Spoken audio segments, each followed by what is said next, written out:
إن الدين عند الله الإسلام.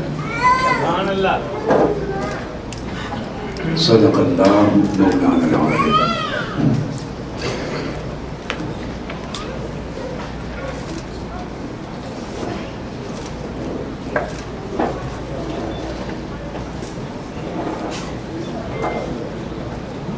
Respectable ladies and gentlemen, honorable guests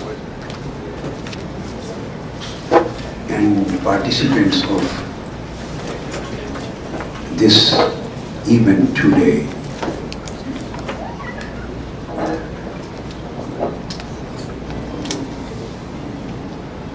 Alhamdulillah ta'ala, it is indeed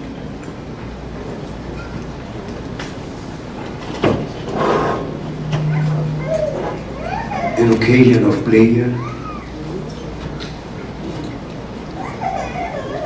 and a pleasant opportunity for me to be with you this evening.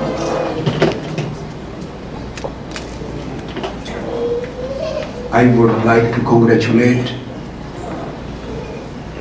and appreciate the efforts which our brother Dr. Safdar Mir and brother Amjad and all members of their team and associates of Minhajul Quran International who have joined them and assisted them to organize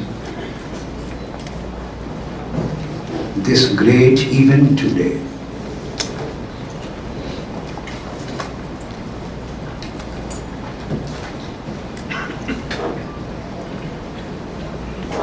I would like to take an opportunity to say a certain important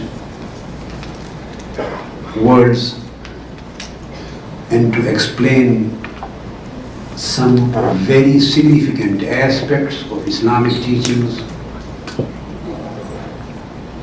particularly in relation to the subject of terrorism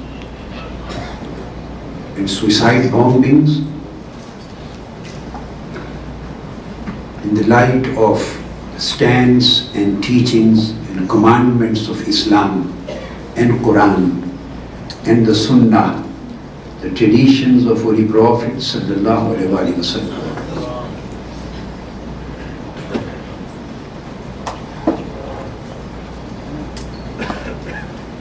Unfortunately,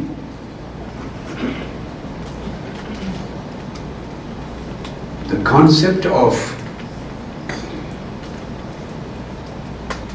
innocent killings, public massacre,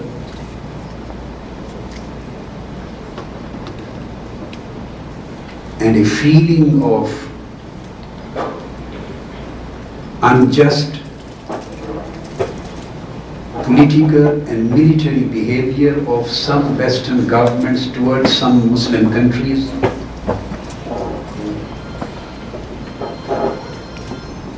in question of taking revenge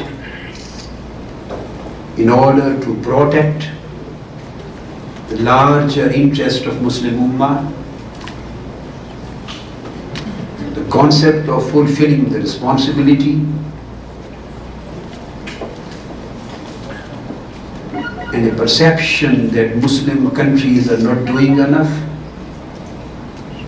to safeguard and protect the rights of Muslim populations, and hence taking up the arms and starting these kinds of terroristic activities, irrespective of race, color, religion, country, society, combatants, non-combatants, indiscriminate killing of mankind. And on top of this, mixing all these things with the concept of jihad, on considering these kind of terroristic and I would say criminal activities, considering these kind of acts as jihad, all these concepts have been mixed up in a very confusing state of mind. And younger generation of Muslim community is being misled, is being misguided because of lack of proper knowledge, lack of deep understanding of Quran and Sunnah, and being unable to differentiate between the right context of application of Islamic terms and wrong context of application of Islamic terms, where these terms should be applied and where not. Young Muslims, younger generation, since they have no proper classical knowledge of Islamic teachings, they don't understand the actual and real stance of Quran and tradition of Prophet Muhammad sallallahu alaihi wasallam. They don't know what has been said by the guided caliphs of Holy Prophet sallallahu alaihi wasallam and his companions. What has been held up by the great imams and authorities of Muslim Ummah, and what has been said by the classical authorities on Islam, who are known to be, unanimously known to be highly respected authorities.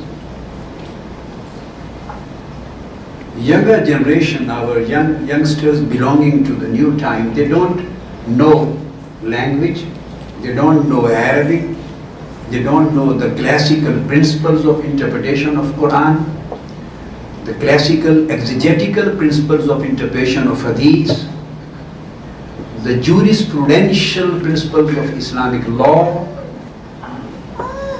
and they have never gone through the basic original authorities, so that they may be able to find out the reality and differentiate between the reality and perception.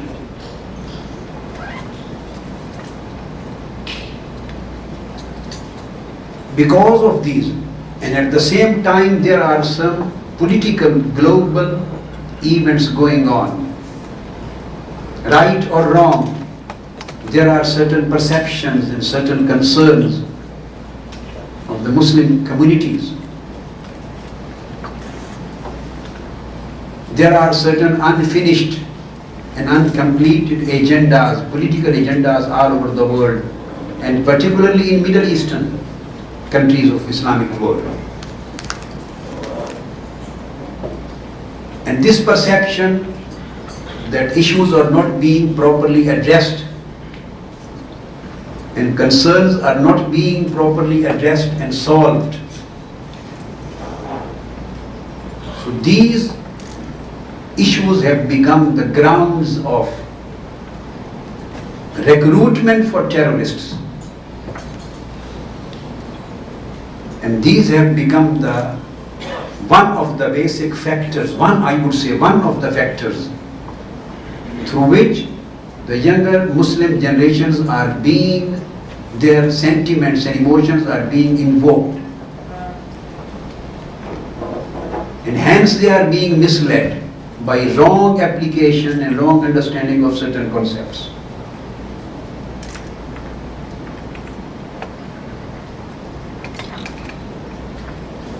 We have to take a certain stance, and the whole Muslim Ummah as a whole totality, we have to make our position clear, and we have to communicate this message to our next generations in future. And we have to decide that all these terroristic activities which are being committed, are these activities being committed in order to fulfill some political agenda, or are these activities being done under the agenda of a religion of Islam? Is this a political matter or religious matter? If somebody thinks that this is a political matter, then there is a different way to discuss it and to understand it and to analyze it. And if somebody says this is a religious matter, that's why some people who are claiming to be the protectors of the larger interests of Muslim Ummah, or through their terroristic activities, they think as if they are safeguarding the rights of Muslim Ummah, or rights of those Muslim countries or nations which are being oppressed or suppressed. So they think that this is their religious duty. That's why they declare their activities to be a jihad. So then it is a different story. So if this is a religious matter, and they consider whatever they are doing that is jihad, and they are doing for the sake of Muslim Ummah and for the sake of Islam,